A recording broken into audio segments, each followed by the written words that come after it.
Hello दोस्तों, मेरे पास कई बार लॉ के स्टूडेंट्स आते हैं और फर्स्ट सेमेस्टर के, सेकंड सेमेस्टर के और आने वाले सेमेस्टर्स के भी बच्चे आते हैं और मुझसे ये पूछते भी हैं कि सर हमें इस प्रकार से इंटर्नशिप करनी है, हमें स्पेसिफिक फील्ड में इंटर्नशिप करनी है।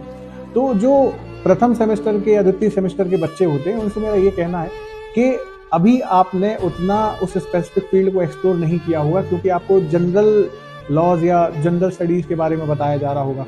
तो मेरा आपसे अनुरोध है कि आप अलग अलग फील्ड को एक्सप्लोर करने की कोशिश कीजिए, उनको समझने की कोशिश कीजिए। उसका कारण यह है कि आप अभी भी अगर वहां पर जाकर उस फील्ड को एक्सप्लोर कर रहे हैं तो इसका मतलब ये नहीं है कि आप वहां से वापस आकर पारंगत हो जाएंगे। आपको उसमें और प्रभावी आपकी पढ़ाई, आपकी शैली का सुधार करना पड़ेगा, आपकी स्किल्स को आपको डेवलप करना पड़ेगा, थोड़ा सा रिसर्च उसमें ऐड करना पड़ेगा। तब जाके आप थोड़ा बहुत शायद उस फील्ड के बारे में थ्योरेटिकली और प्रैक्टिकली समझ पाएंगे। क्योंकि आप अगर सोच रहे हैं कि इंटर्नशिप से आपको सब हासिल हो जाएगा, तो ऐसा नहीं है।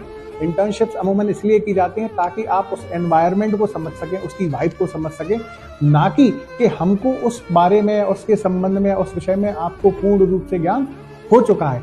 अमूमन इंटर्नशिप्स क्योंकि 20 दिन, 21 दिन, 1 महीने की होती हैं। तो अगर आप ये सोचते हैं कि पहले सेमेस्टर में, सेकंड सेमेस्टर में या लास्ट सेमेस्टर तक भी आपने इतनी इंटर्नशिप करी है और एक्सप्लोर किया है तो आप उसमें विधिवेकता हो गए हैं और आप परिपक्व हो चुके हैं, तो ये गलत है। हाँ, निश्चित ही अगर आपने इतनी मेहनत करी है तो अगर आप इस फील्ड को आगे एक्सप्लोर करते हैं तो आने वाले 3 साल में, 4 साल में आप निश्चित ही परिपक्व अधिवक्ता भी हो सकते हैं और एक अच्छे विधिवेकता भी हो सकते हैं। तो प्रयास करते रहिए। मेरी शुभकामनाएं आपके साथ हैं। Thank you.